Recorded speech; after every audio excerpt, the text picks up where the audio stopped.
Baik, sebelumnya Assalamualaikum warahmatullahi wabarakatuh. Waalaikumsalam. Baik, betul. Baik, kami dari kelompok 6 akan menjelaskan terkait bentuk pengimplementasian dari materi matematika diskrit, yaitu relasi berulang dan juga basis data. Baik, mungkin perkenalkan nama saya Riko Andisya Putra dengan NIM akhir 2048. Mungkin bisa dilanjut dengan teman saya. Perkenalkan, nama saya Muhammad Iqbal Nur Hakim dengan NIM akhir 2036. Saya Andreas Dwananda dengan NIM akhir 2060. Saya Arya Mahendra dengan NIM akhir 2030. Baik, mungkin langsung saja. Oke. Sebelumnya kami dari program studi teknologi informasi Fakultas Ilmu Komputer Universitas Jember. Oke. Pada bab 1 di pendahuluan itu menjelaskan tentang pentingnya pemahaman relasi berulang dalam pengembangan sistem yang efisien di era teknologi informasi ini. Jadi relasi berulang itu adalah konsep yang mendefinisikan suatu nilai berdasarkan nilai sebelumnya dan sering diterapkan dalam pemrograman dan juga matematika diskrit. Pada bahasa pemrograman Python itu dipilih karena sintaksisnya itu sederhana dan kemampuannya dalam menangani algoritma rekursif seperti faktorial dan juga deret Fibonacci. Selain itu, pada konsep matematika diskrit itu digunakan dalam desain basis data yang terstruktur, terutama dalam menghubungkan data antar tabel menggunakan primary key dan juga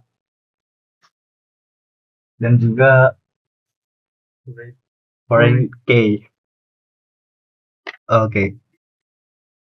Pada bab ini tuh akan membahas tentang penerapan relasi berulang dalam Python, matematika diskrit, serta relevansinya dalam pengelolaan basis data, dengan tujuan memberikan pemahaman yang lebih jelas mengenai penerapan konsep-konsep tersebut. Oke, mungkin langsung saja pada pembahasannya bisa dijelaskan oleh teman saya.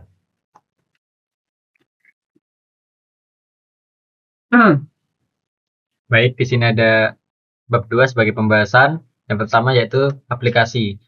Aplikasi yang berjudul relasi berulang pada bahasa pemrograman dan konsep matematika diskrit dalam basis data.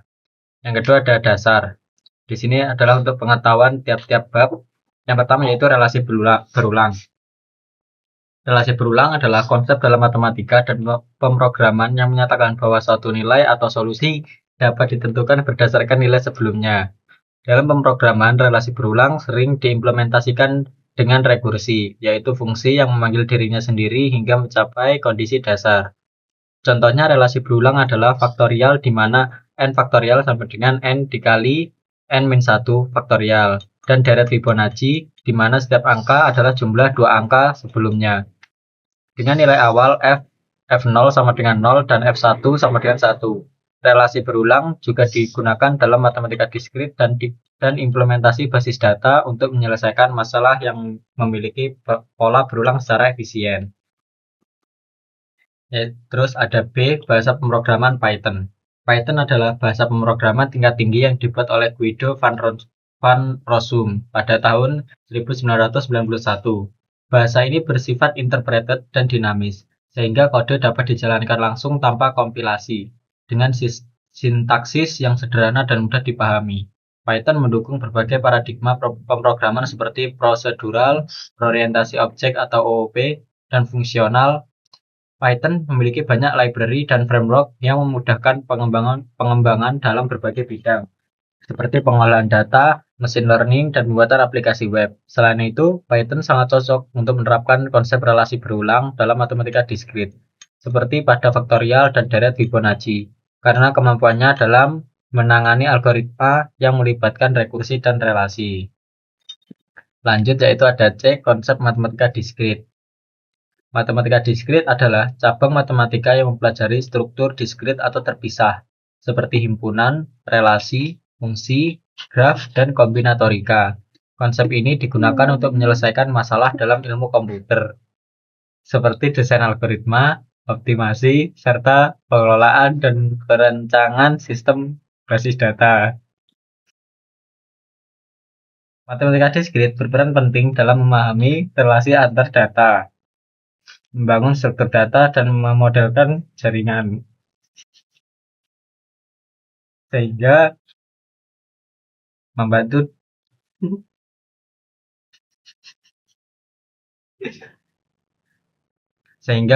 dalam merancang sistem yang efisien dan terorganisir. Yang D ada basis data atau database. Basis data adalah kumpulan data yang terstruktur dan terorganisir untuk memudahkan penyimpanan, pengelolaan, dan pengambilan data secara efisien. Data biasanya disimpan dalam bentuk tabel yang terdiri dari baris dan kolom, di mana setiap tabel merepresentasikan entitas tertentu. Basis data dikelola menggunakan database management system, seperti MySQL atau SQLite. Dalam konteks matematika diskrit, basis data memanfaatkan konsep himpunan dan relasi untuk menghubungkan data antar tabel dengan prinsip primary key dan foreign key yang menjaga integritas dan efisiensi data. Basis data berperan penting dalam berbagai bidang seperti sistem informasi, e-commerce, dan layanan perbankan. Lalu ada rumusan masalah yang akan dijelaskan oleh teman saya. Baik, selanjutnya adalah rumusan masalah. Yang pertama adalah relasi berulang pada faktorial.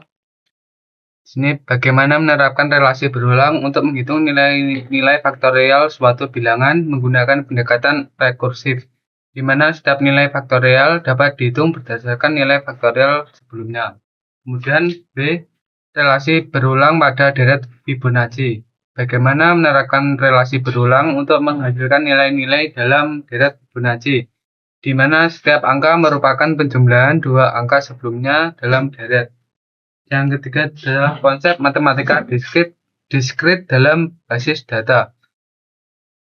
Bagaimana konsep matematika diskrit seperti himpunan dan relasi diterapkan dalam desain dan pengelolaan basis data untuk memastikan keterhubungan data yang efisiensi menggunakan konsep seperti primary key dan foreign key. Selanjutnya adalah pemecahan masalah. Yang pertama adalah pemecahan masalah untuk relasi berulang pada faktorial. Ini untuk tampilan codingannya. Ini pertama kita akan bikin function dengan nama faktorial dengan parameter n. Kemudian di dalamnya adalah ada pengkondisian jika n sama dengan 0 atau n sama dengan 1 akan mengembalikan nilai 1. Dan jika tidak memenuhi kondisi tersebut, maka akan mengeluarkan n dikali faktorial n-1. Kemudian ada function lagi dengan nama faktorial bilangan dengan parameter n. Kemudian di dalamnya ada variabel faktorial. Dan ada perulangan untuk i di dalam range 1 sampai n plus 1. Terus ada kondisi jika n modulus i sama dengan 0, maka akan menambahkan nilai i ke dalam variabel faktorial. Kemudian return faktorial.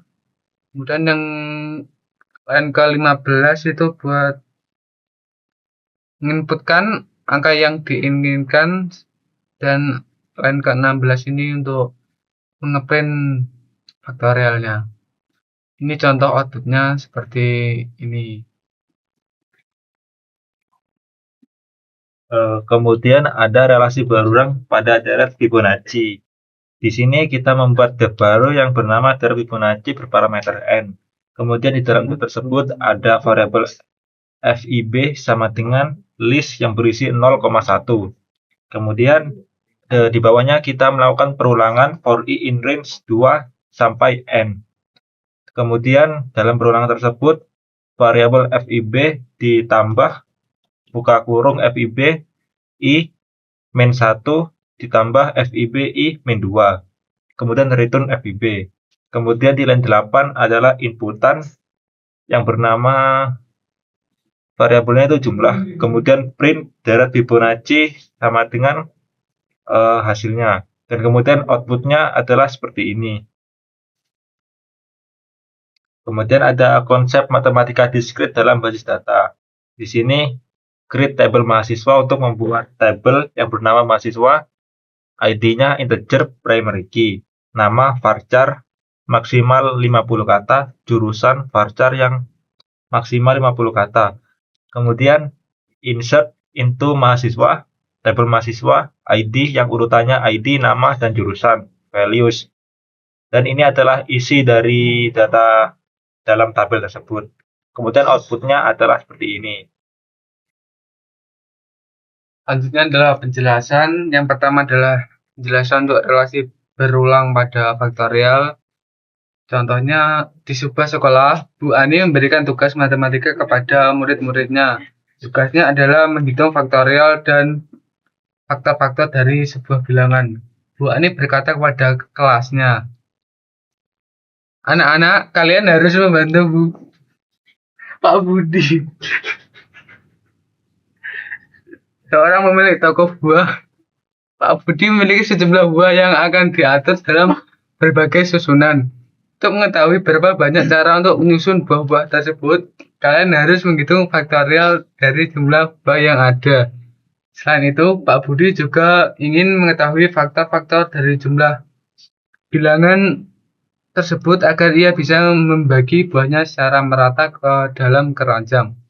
Jika Pak Budi memiliki 5 buah, hitunglah faktorial dari 5, yakni adalah 120. Untuk penjelasannya, 5 faktorial itu sama dengan 5 kali 4 kali 3 kali 2 kali 1.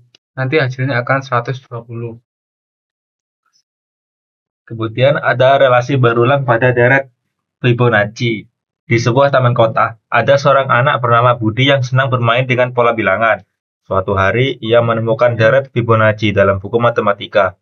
Deret Fibonacci adalah sebuah bilangan di mana setiap angka setelah dua angka pertama adalah hasil penjumlahan dua angka sebelumnya. Deret tersebut dimulai dari 0 dan 1. Budi ingin mengetahui deret Fibonacci sehingga sejumlah bilangan tertentu untuk membuat desain taman bunga yang unik. Setiap jumlah dalam deret Fibonacci akan mewakili jumlah bunga yang ditanam di satu baris taman. Jika Budi ingin mengetahui deret Fibonacci hingga 10 bilangan pertama, tentukan deretnya. Jadi, deret Fibonacci yang dimaksud Budi adalah 0, 1, 1, 2, 3, 5, 8, 13, 21, 34. Ini bisa terjadi karena penjumlahan dari dua angka sebelumnya. 0 tambah 1 yaitu 1. Kemudian 1 tambah 1, 2. 2 tambah 1, 3. 3 tambah 2, 5. 5 tambah 3, 8. 8 tambah 5, 13. 13 tambah 8, 21. 21 tambah 13, 34. Kemudian konsep matematika diskrit dalam basis data. Di sebuah universitas, terdapat tabel mahasiswa yang digunakan untuk menyimpan data mahasiswa baru. Tabel ini memiliki 3 kolom, yaitu yang pertama ada ID. ID itu berisi nomor identitas mahasiswa, bersifat unik dan berperan sebagai primary key. Kemudian ada nama yang berisi nama mahasiswa. Yang ketiga, jurusan. Jurusan yang dipilih oleh mahasiswa tersebut. Pada tahun ini ada 4 mahasiswa yang datanya dimasukkan ke dalam tabel mahasiswa dengan rincian sebagai berikut. Yang bisa dilihat dalam gambar yang ada dalam laporan ini.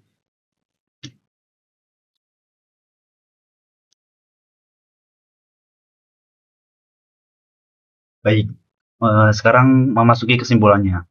Jadi, relasi berulang itu adalah sebuah barisan yang memberikan nilai ke n yang dikaitkan dengan suku-suku sebelumnya, dan juga mendefinisikan sebuah barisan dengan memberikan nilai ke n yang berkaitan dengan suku-suku sebelumnya. Dan juga syarat awal dari barisan sebagai relasi itu, pada relasi berulang itu, yaitu ada A0 dan A1. Nah, itu adalah nilai yang diberikan secara eksplisit pada beberapa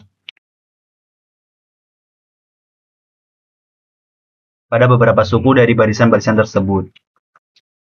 Nah, ini tuh penyelesaiannya dari suatu relasi berulang jika suku-sukunya itu memenuhi relasi berulang tersebut.